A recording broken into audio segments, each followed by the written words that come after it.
আগামী সপ্তাহ থেকে খাগড়াছড়ির বন্যা দুর্গত এলাকায় খাদ্য সহায়তা কর্মসূচি চালুর কথা জানিয়েছেন জ্বালানি ও বিদ্যুৎ প্রতিমন্ত্রী অনিন্দ্য ইসলাম অমিত। দুপুরে খাগড়াছড়ির সার্কিট হাউসে মতবিনিময় সভায় এসব কথা জানান তিনি। বন্যায় ক্ষতিগ্রস্তদের দ্রুত পুনর্বাসিত করার কথা জানিয়েছেন বিদ্যুৎ প্রতিমন্ত্রী।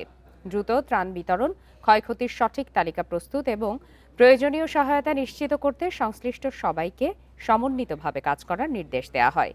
সভায় জেলার বন্যা পরিস্থিতি, ক্ষতিগ্রস্ত মানুষের পুনর্বাসন, ত্রাণ কার্যক্রম, যোগাযোগ ব্যবস্থা সচল রাখা এবং দুর্যোগ পরবর্তী পুনরুদ্ধার কার্যক্রম নিয়ে আলোচনা হয়। পুনর্বাসন কর্মসূচি শুরু হতে যাচ্ছে। সেই পুনর্বাসন কর্মসূচির একটি প্রাথমিক আগামী সপ্তাহের প্রথম থেকেই খাদ্য সহায়ক কর্মসূচি ইনশাল্লাহ শুরু হচ্ছে, যেটি অগাস্ট মাসে হবার কথা ছিল। এই দুর্যোগ বিবেচনায় আমরা এটি এগিয়ে এনেছি, যাতে করে কর্মহীন মানুষ কিংবা যাদের আয় কমে গেছে তারা সুলভ মূল্যে খাবার কিনতে পারেন।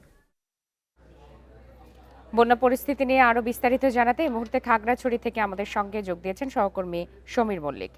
সমীর মল্লিক, খাগড়াছড়ির সার্বিক বন্যা পরিস্থিতির কি খবর রয়েছে আপনার কাছে? সেখানে কি পরিমাণ ক্ষয়ক্ষতি হয়েছে সেই বিষয়টি জানাবেন এবং সেই সাথে জানাবেন আজকের যে মতবিনিময় সভা অনুষ্ঠিত হয়েছে সেখানে তো আগামী সপ্তাহ থেকে বন্যা দুর্গত এলাকায় খাদ্য সহায়তা কর্মসূচির কথা জানানো হয়েছে। সেক্ষেত্রে এই কর্মসূচির আওতায় কি কি থাকছে?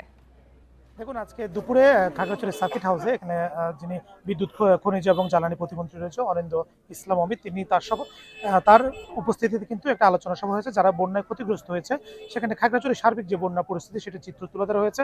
আমরা প্রাথমিক যে হিসাবটা দেখেছি সেখানে দেখলাম সড়ক এবং কৃষি, একই সাথে এখানকার এলজিডি যে নিয়ন্ত্রণাধীন সড়কগুলো রয়েছে সব মিলিয়ে প্রায় খাগড়াছড়িতে ৬৬ কোটি টাকার উপরে যে ক্ষয়ক্ষতি সেটি হয়েছে। সেটি যেহেতু উনি সমন্বয়ের দায়িত্ব রয়েছে চট্টগ্রামের ৫ বিভাগের যিনি বিদ্যুৎ প্রতিমন্ত্রী রয়েছে, তিনি কিছুক্ষণ পরে দিঘিনালার একটি এখানে যে বন্যা কবলিত এলাকা রয়েছে কবাখালী, সেখানে আসবেন এবং এখানে যারা স্থানীয়ভাবে যারা বন্যায় ক্ষতিগ্রস্ত হচ্ছে তাদের মধ্যে ত্রাণ বিতরণ করবেন এবং খাগড়াছড়ির যে সার্বিক বন্যা পরিস্থিতি তিনি মূল্যায়ন করে সাংবাদিকদের ব্রিফিং করেছেন। তিনি বলেছেন যে যতদিন প্রয়োজন হয় সরকারের পক্ষ থেকে সব ধরনের সহযোগিতা তারেক রহমানের নেতৃত্বাধীন যে সরকার রয়েছে সেটি জনগণকে দিয়ে যাবে। পাশাপাশি তিনি আরেকটা বলেছেন যে এই খাদ্য সহায়ক কর্মসূচিটি আগস্ট মাসে চালু হওয়ার কথা ছিল, সেটি কিন্তু আগামী সপ্তাহ থেকে চালু হবে বলে তিনি আমাদেরকে জানিয়েছেন।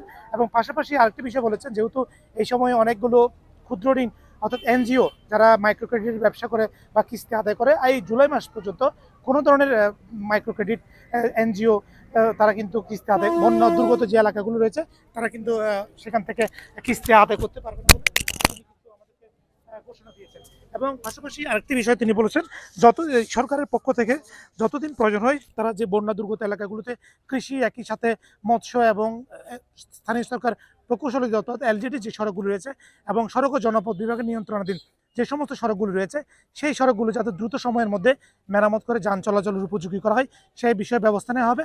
এবং মানুষ অর্থাৎ যে সমস্ত কৃষক কৃষিক্ষেত্রে তারা ক্ষতিগ্রস্ত হয়েছে, বিশেষ করে খাগড়াছড়িতে প্রায় 1031 হেক্টর জমির যে ফসল যেটি নষ্ট হয়ে গেছে সেটি কিন্তু তারা যাতে কৃষক যাতে ঘুরে দাঁড়াতে পারে সেক্ষেত্রে সরকারের পক্ষ থেকে খুব দ্রুত কৃষি যে বীজ এবং সার সহ অন্যান্য যে সহায়তা সেটি দিবে।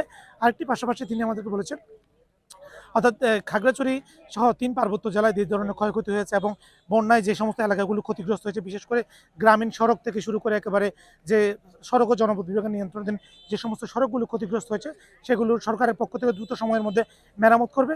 এবং যেখানে ঘর পুনর্বাসনের মতো বিষয় রয়েছে, অর্থাৎ যে সমস্ত ঘরবাড়ি ক্ষতিগ্রস্ত হয়েছে, প্রায় ৭০০ অধিক ঘরবাড়ি খাগড়াছড়িতে ক্ষতিগ্রস্ত হয়েছে, সেগুলো যাচাই বাছাই শেষে পুনরায় আবার সেগুলো সরকারের পক্ষ থেকে পুনর্নির্মাণ করবে।